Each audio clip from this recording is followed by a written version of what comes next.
Assalamualaikum warahmatullahi wabarakatuh.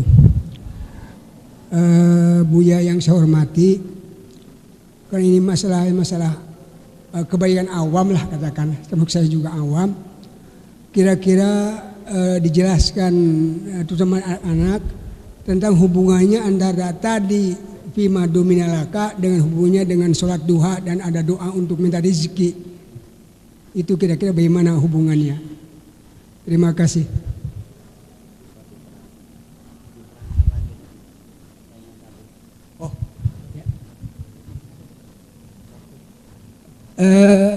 Karena kita ini masih awam, jadi mohon dijelaskan hubungannya tadi dengan sesuatu sudah dijamin, tapi kita masih harus berdoa dengan misalnya sholat duha supaya banyak rezeki. Nah, ini bagaimana kira hubungannya sehingga bisa nalar lah begitu, bisa sambung gitu.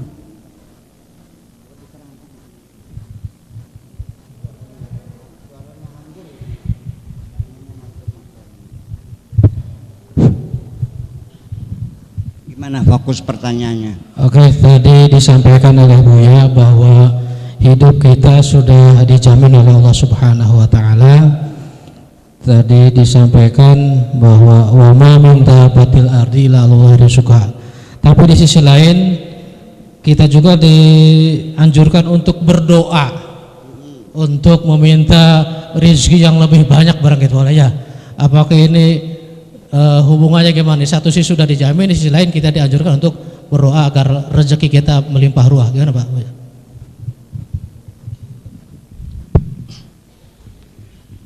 Berdoa itu saya ini termasuk, nggak usah Bapak tanyakan, tapi saya sendiri adalah orang yang paling rajin mengajak orang berdoa. Setiap tahun saya di hutan 40 hari puasa di sana, khalwat, berdoa kepada Allah. Setiap malam Sabtu kita di laut, di pantai, istighosah berdoa. Apakah saya mengajak orang untuk meragukan akan jaminan-jaminan ini? Karena berdoa dalam pikiran saya adalah saya ingin mengajak supaya orang itu bersyukur kepada Allah. Di mana jalan logikanya? Kalau orang itu mendapat sesuatu setelah dia berdoa kepada Allah, pengen jadi pegawai negeri, kemudian berdoa lalu dikabulkan, karena dia tadinya pernah berdoa pada Allah, ketika terjadi keinginannya dia akan merasa diberi oleh Allah dan dia akan bersyukur. Tapi kalau dapat rezekinya ini ujug-ujug, tidak pernah ada doanya dulu, ujug-ujug dapat saja, disebutnya kali-kali gane. Ya, orang yang mendapatkan sesuatu tanpa meminta lagi itu nanti akan mengatakannya ini hasil jerih payahku, dan ini terbukti. Yang jadi kiai bisa alim pun mengatakannya ini adalah hasil kerja kerasku. Mondok di Babakan sejak tahun sekian, setiap malam baca kitab sampai tengah malam dengan puasa Senin Kemis dan ke pokok ngajinya sama Kiai Anu. Tidak pernah ada mengatakan aku pintar karena diajarin oleh Allah. Wa 'allamal insana ma lam ya'lam. Hilang semuanya itu. Betul nggak gitu? Lah iya, kalau kita sakit datang ke rumah sakit disuntik dokter waras, yang disanjung adalah dokter Allah lewat semuanya itu. Masihkah ada Tuhan dalam pikiranmu? Ini yang saya tanyakan.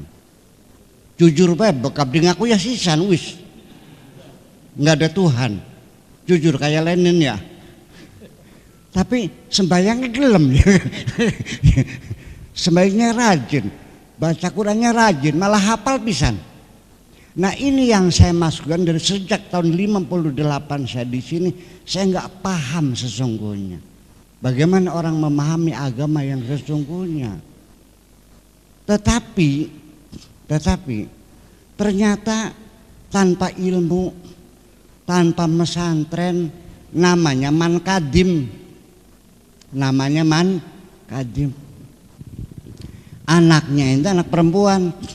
Setelah tamat MI pengen melanjutkan ke MTS. Akhirnya si anak ini pergi ke sawah menemui mankadim. Dia seorang buruh tani, tukang macul. Mak pengen sekolah MTS enok aja mencilak munjuk maning kah nyung siraku anakan kadim. Iya, wis cukup, MI gak cukup, sudah cukup. Engkau nggak usah melihat ke atas lagi. Sudah kau terima saja, engkau anakan mankadim. Sudah tamat MI, sudah bisa nulis kan? Ya udah, ngitung bisa nggak? Bisa, udah cukup untuk bekal hidup mah. Sudah, yang penting jalani kehidupanmu. Terimalah apa adanya. Syukuri saja Allah yang maha baik ini. Hebat nggak mankadim? Hebat sih kalau kiai. Lah ini kan jadi persoalan. Kita ini pembangkangan berulang-ulang. Tasawuf ini mengekang, mengerem hawa nafsu kita, mengendalikannya semuanya supaya kita tahu etika menghadapi Allah. Nah, udah itu kira-kira. Kemudian di dalam doa sendiri saya mau bertanya, di mana saya pernah melihat orang berdoa? Yang sering saya lihat sehari-hari itu adalah seremoni. Di akhir acara terakhir adalah penutup dengan doa. Ini doanya doa penutup ini nih. Doa seremoni. Sudah itu doanya pakai speaker kayak gusale budeg beka. Betul nggak? Doanya sampai setengah jam, sampai hadirin amin, amin, amin, amin, amin. Masya Allah, sampai doa kunut dibaca, akasa dibaca, nur buat dibaca. Doa nggak pamer ini nih. Saya melihat itu semuanya. Saya melihat itu semuanya. Gusti Allah ditongor-tongor, malah sampai Gusti Allah kon mateni manusia. Allahumma baddid jam'ahum wa syattid hamlahum wa qatilhum. Allah suruh bunuh mereka, maju mereka. Kayak Gusti Allah ponakan sing dasek orang nikah. Ini seperti ini. Dan setelah orang itu berdoa, saya tanya, apa yang kau minta kepada Allah? Tadi doamu setengah jam, dia nggak tahu kok. Maknanya juga nggak ngerti. Nah, ini kan jadi persoalan. Mengapa kok bisa terjadi seperti ini? Doa yang saya tahu adalah seorang perempuan yang disakiti oleh suaminya, dibohong-bohongin, ditinggal berselingkuh sambil menghamburkan air mata, ngelumpruk di masjid. Itu yang baru doa yang benar. Iya. Tapi juga tidak meminta Allah suruh membunuh suaminya, enggak.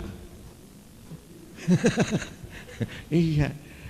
Ya Allah, andaikan suamiku ini adalah memang jodohku dan baik menurut Engkau, silakan aku jalani. Biarpun aku tiap hari digebugin oleh suamiku. Iya. Tapi kalau dia bukan jodohku, tolong ya Allah, pisahkan aku dengan dia. Kan begitu. Ini kan baru doa yang sebenarnya, itu baru to the point. Di Al-Quran, semua para nabi, para rasul ketika berdoa, beli ngalar-ngalar kayak sirah.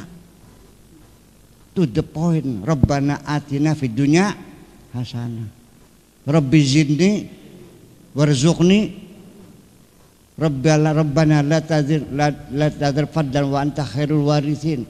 Rabbi habli min ladunka waliya. To the point ya. Di sini ya memang ramuan doa itu ada hamdalah, ada istighfar, ada salawat. Ya memang betul. Tapi kan setelah itu langsung to the point mananya. Ini akhirnya doa-doa nyuruh Allah bunuh orang suruh termasuk berdoa.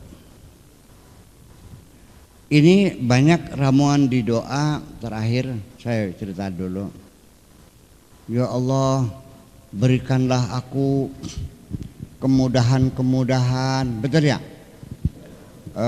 Rabbana la tuhammilna ma la taqata lana bih. Ya Allah, jangan kau tugaskan kami di luar kemampuan kami.